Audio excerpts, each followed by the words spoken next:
স্মৃতিটুকু আমরা যেন ধরে রাখতে পারি। আব্বার স্মৃতিস্বরূপ দুনিয়াতে যা রেখে গেছেন, চট্টিবাড়ি নুরানি মাদ্রাসা, চট্টিবাড়ি ট্রেনিং সেন্টার। আমার শ্রদ্ধাভাজন আব্বা ওয়ালিদ মুহতারাম হযরত মাওলানা শফিকুল্লাহ সাহেব রাহমাতুল্লাহি আলাইহি জানাজায় উপস্থিত আমাদের সমস্ত আত্মীয় স্বজন এবং পাড়া প্রতিবেশী, ওলামায়ে কেরাম, মুরব্বিয়ানে আযম, সকল ছাত্র এবং উস্তাদবৃন্দ সকলের কাছে আন্তরিক মোবারকবাদ জানাই।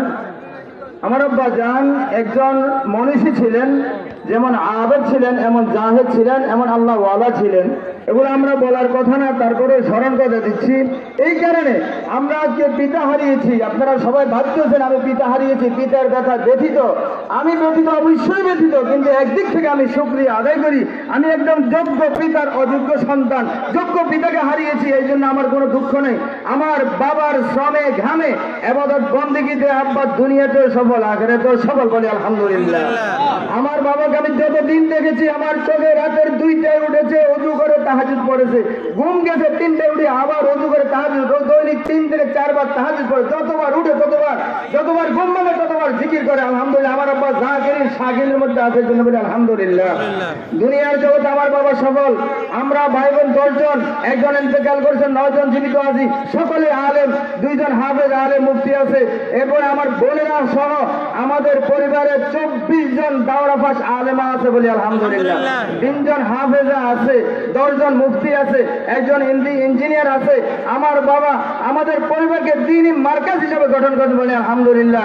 আমি আমার বাবাকে শুধু বাবা হিসাবে হারাই নাই, আদর্শ হিসাবে হারিয়েছি, আদর্শ বাবা হারিয়েছি।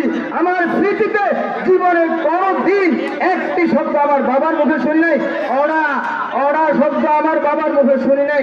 আমার বাবা আমাদেরকে এমন আদর্শ শিক্ষা দিয়েছেন, বাকি আমরা ওই আদর্শ লালন করতে না পারাই আমরা ব্যথিত।